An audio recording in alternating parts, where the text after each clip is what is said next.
नमस्कार दोस्तों, मैं सरोज पांडे। माता पिता हैं बच्चों के प्रथम गुरु।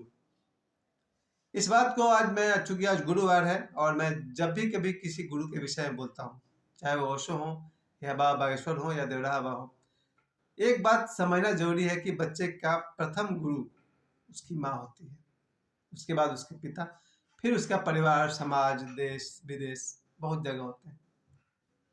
माँ से सिर्फ जन्म ही मिलता है, ये तो बहुत छोटी सी बात है। छिपकली भी बच्चे को जन्म देती है, तेलचट्टा भी देता है, और बहुत सारे जीव जंतु हैं जो अपने बच्चों को जन्म देते हैं। जन्म के बाद आती है बारी संस्कार की। माँ से जन्म मिलता है, बहुत अच्छी बात है, माँ से दूध मिलती है बच्चों को, बाद में बच्चे धीरे बड़े होते हैं। तो जो सबसे पहला काम जो माँ का आता है वो है बच्चे का गुरु होना। यानी एक बच्चे में जो संस्कार आती है वो माँ की तरफ से आती है। शिक्षा और संस्कार देना माता पिता का प्रथम कर्तव्य है। बहुत सारे ऐसे मैं माताओं को जानता हूँ, मैं बहुत सारे पिता को जानता हूँ जिन्होंने शिक्षा तो दिलाया, संस्कार नहीं दे पाए।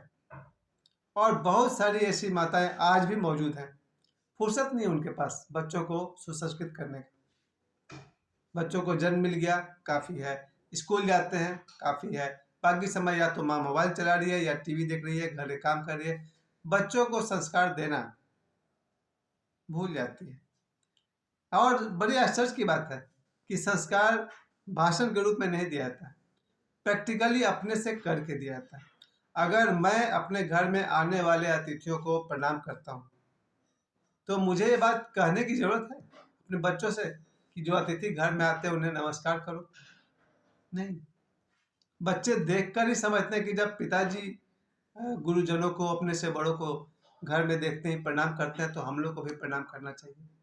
संस्कार कोई बोलकर सिखाए जाने की चीज नहीं है, संस्कार जीवन में उतारा जाता है अपने से बड़ों को देख करके। जब बच्चा देखता है कि मेरी माँ सुबह में मंदिर घर में जा करके घंटी डुला रही है या फूल चढ़ा रही है, बच्चा जब बड़ा होता है तो वो भी दिया जलाता है, घंटी डुलाता है, फूल चढ़ाता है। संस्कार कोई बैठ के क्लास लेने की चीज नहीं है, संस्कार कुछ प्रैक्टिकली किया जाता है और उसको देख करके हम लोग करते हैं। मुझे बहुत अच्छा लगता है कि ओशो जब हम लोग के पास उस समय जब आते थे तो ओशो अपने कम्यून में 7 बजे के आसपास आते थे, व्हाइट रोब ब्रदरहुड में। वो हमारे बीच हॉल में आते थे और खुद ही ध्यान करने बैठ जाते थे। तो ओशो जब ध्यान करने बैठते थे, उनको देखकर बाकी सभी लोग भी आंख बंद करते थे। ये हुआ संस्कार। उससे पहले शिविर जब लेते थे ओशो, तब वो बोलते थे और हम लोग ध्यान करते थे, यानी उनके शिष्य ध्यान करते थे। लेकिन अंतिम दिनों में आपने देखा है ओशो स्वयं ध्यान करते थे और उनके साथ साथ उनके सारे शिष्य ध्यान करते थे। मतलब ये हुआ, किसी को संस्कार देना हो तो सिर्फ बोल कर नहीं, व्यवहारिक रूप से उसे कर दीजिए। और मुझे अभी भी पता है बहुत सारे बच्चे ऐसे हैं जो उनके पास जब भी किसी पास मिलते हैं, कोई रास्ते में कोई मिल जाते हैं हमसे बड़े, मामा, चाचा, नाना, काका, तो हमारे बच्चे उनकी तरफ न देखते हैं न उनको नमस्ते अंकल करते हैं, वो अपनी धुन में मजे से रहते हैं। वो आदमी भी समझता है यार बच्चे में संस्कार नाम की चीज है या नहीं, नहीं, मिस हो गया, कुछ खो गया। अगर कोई बच्चा अपने से बड़े लोगों को, जिनसे उनकी परिचय है, रिश्तेदार है, और अपने से बड़ों को नमस्ते नहीं कह रहा है, यानी कि वो बच्चा संस्कारी नहीं। प्रैक्टिकली तो बच्चा साबित कर देगा कि नहीं करेंगे तो क्या फर्क पड़ गया, हम इस आदमी को नहीं जानते हैं और नॉन आदमी को क्यों नमस्ते करें। बात सही है, किसी अपरिचित आदमी से क्यों बात करें, क्यों नमस्ते करें। नहीं, संस्कार जो है वो माँ अपने बच्चे को दे, माता पिता दे, वो संस्कार जीवन भर। संस्कृत में एक बात बहुत अच्छी कही गई है कि जो लोग भी अपने से बड़ों का आदर करते हैं उनकी 4 चीजें बढ़ती है: आयु, विद्या, यशो, बलम। आयु, विद्या, यश और बल बढ़ता है। अगर माता पिता अपने बच्चों को संस्कार देते हैं, वही बच्चा जब घर में कोई अतिथि आता है तो उसको आदर सम्मान करता है। जब तक अतिथि हमारे घर में है उनकी सेवा करता है, उचित देखभाल करता है, सुबह शाम चाय के लिए पूछता है, नाश्ता का टेबल पर नाश्ता लगाता है, घूमने घुमाने के लिए ले जाता है, उस गेस्ट को भी अच्छा लगता है कि भाई इनके बच्चे कितने अच्छे हैं, हर बात पर ध्यान रखते हैं। ये हुआ संस्कार। और अगर संस्कार नहीं है, बच्चा प्रैक्टिकल है, तो गेस्ट आया है, आए, खाए पिए, रुके और जाए, क्या मतलब है बच्चे को। यही संस्कार वाला बच्चा जब स्कूल में जाता है तो अपने प्यून तक को गुड मॉर्निंग कहता है, और जो बाकी जो टीचर्स हैं, प्रिंसिपल्स हैं, अदर स्टाफ है, अगर प्रैक्टिकल है तो फॉर्मेलिटी के तौर पर गुड मॉर्निंग कहेगा, और अगर संस्कारी है तो हाथ जोड़कर नमस्ते कहेगा। अभी के शिक्षा में खासकर इंग्लिश मीडियम में तो बस जाना है और गुड मॉर्निंग बोलना है सभी को, प्यून से लेकर प्रिंसिपल तक।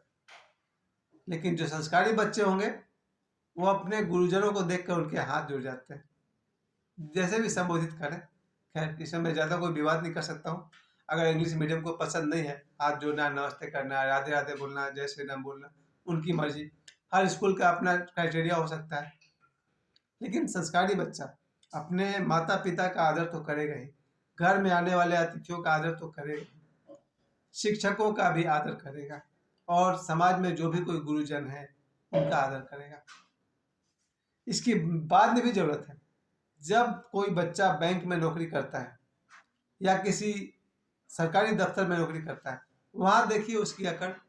अगर वो बच्चा संस्कारी नहीं है, सिर्फ प्रैक्टिकल है और उसको अच्छी नौकरी तो मिल गई है, अब वो किस तरह से वो लोग बैंक वाले या दूसरे लोग सरकारी दफ्तर वाले बूढ़े लोगों से व्यवहार करते हैं, आप देखेंगे तो दंग रह जाएंगे।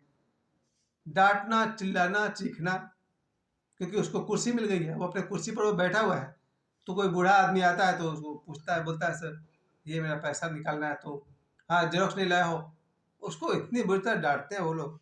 तो मुझे लगता है इस बच्चे को संस्कार तो मिला नहीं है। शिक्षा मिल गई, नौकरी मिल गई, संस्कार नाम की चीज़ तो है नहीं। अगर उसी में संस्कार नाम की चीज़ होती तो स्टाफ किसी बूढ़े आदमी से तरीका से बात करता। मुझे अपने साथ याद है, मैं एक बैंक में गया था तो मुझे एक सेविंग अकाउंट खुलवाना था, तो जो भी वहाँ का स्टाफ था उसने कहा कि कल आइए। तो मैंने कहा कि कल तो मेरा स्कूल रहेगा। तो उसने पूछा कि क्या काम करते हैं आप, तो मैंने कहा स्कूल में टीचर हूँ। अच्छा ठीक है लाइए। फिर उसने पेपर लिया और मेरा काम उसने कर दिया। ये था संस्कारी बच्चा। अगर प्रैक्टिकल होता तो कहता 2 बज गए हैं, घर जाइए, कल फिर आइए। सही गलत क्या है वो मैं नहीं कह रहा हूँ, मैं ये कह रहा हूँ कि संस्कारी बच्चे का व्यवहार सरकारी दफ्तर में आप देखिए, कभी कभी बड़े बड़े पद पर जो अफसर होते हैं बहुत उसमें तमीज होता है, संस्कार जब होता है। मैंने जीवन में 1-2 बार मुझे कोर्ट में जाने का भी नौबत आ गई थी। कोर्ट में मैं गया था किन्हीं कारणों से। मैंने देखा है कि जज में भी संस्कार होता है, जबकि वो इतने बड़े पोस्ट पर है, चाहता तो सिर्फ अहंकार से काम चला लेता। लेकिन मैंने जजों को देखा है कितना बढ़िया से बात करते हैं, मेरे साथ अच्छी तरह से बात किए थे। उनके पास पावर है, कुर्सी है, शिक्षा है और संस्कार है। 2 बार मेरी मुलाकात हुई थी जज से, और जज ने जितनी अच्छी तरह से मुझसे बात किया, जितना कोऑपरेटिव थे, सिर्फ मुझसे ही नहीं, और भी 4-5 केसेज मैंने देखा जो मुझसे पहले चल रहे थे। जज का व्यवहार मुझे बहुत अच्छा लगा, और यही होना भी चाहिए। ऐसे ऐसे डॉक्टर्स को मैं जानता हूँ, बचपन से जिन डॉक्टर्स के साथ मेरा जो भी रहा, हम लोग कतरास में थे तो वहाँ डॉक्टर चक्रवर्ती थे, कितना सुंदर गोरा सा आदमी थे, और उतना ही अच्छा व्यवहार, उनके छूने से कोई मरीज ठीक हो जाए, इतना बढ़िया व्यवहार था। वो डॉक्टर है, चाहते तो प्रैक्टिकली रूडली कैसे भी बिहेव कर सकते थे। और उन डॉक्टर को याद कीजिए, और पाथरडी में आने के बाद तो जितने भी डॉक्टर यहाँ आए उन सबका नाम भी मुझे याद है। डॉक्टर चंद्रा बहुत पहले थे, चट्टोपाध्याय सर को तो सबको याद करते हैं। ऐसे ऐसे डॉक्टर थे जिनको हम लोग बोलते थे कि माँ की तबीयत खराब है, तो बैग अपना लिए और चल पड़े हमारे घर की तरफ। वो बिल्कुल अगर उन्होंने नहीं दिखाई, पावर तो है, उस एरिया का वो बहुत बड़ा डॉक्टर है, लेकिन जब भी हम में से किसी ने भी कह दिया कि पेशेंट चल कर नहीं आ सकते हैं, वो हमारे घर से जाते थे। यही मैं कहना चाह रहा हूँ। प्रैक्टिकल होता तो कहते कि भाई हमको यहाँ 20 आदमी देखने हैं, इनको छोड़ के हम तुम्हारे घर जाएं। लेकिन संस्कारी थे, इसलिए यहाँ के पेशेंट को देख करके या उनकी स्थिति को समझ करके वो हमारे घर चल पड़ते थे। किसी भी ओहदा पर, किसी भी पोस्ट पर आपका बच्चा हो, अगर सिर्फ शिक्षित है तो आपने आधा सुख पाया। अगर आपका बच्चा शिक्षित के साथ साथ सुसंस्कृत हो जाए तो सोने पे सुहागा। प्रैक्टिकल तो होना ही चाहिए, प्रैक्टिकल होना बहुत अच्छी बात है। क्रिया और प्रतिक्रिया, न्यूटन 3rd लॉ सब जगह काम करता है। जो जैसा टिट फॉर टैट। अगर कोई आपके साथ दुर्व्यवहार कर ही रहा है, 2-3 बार समझाने से भी नहीं मान रहा है, तब तो प्रैक्टिकल होना ही चाहिए। प्रैक्टिकल होना बहुत ही अच्छी बात है। एक बार फिर से मैं आप सभी से कह दूं, हमारे बच्चे शिक्षित हो, संस्कारी हो और प्रैक्टिकल भी हो। मुझे समय देने के लिए आप सभी को बहुत बहुत धन्यवाद। माँ और पिता प्रथम गुरु होते हैं जो बच्चों को संस्कार देते हैं। मुझे समय देने के लिए आप सभी को बहुत बहुत धन्यवाद।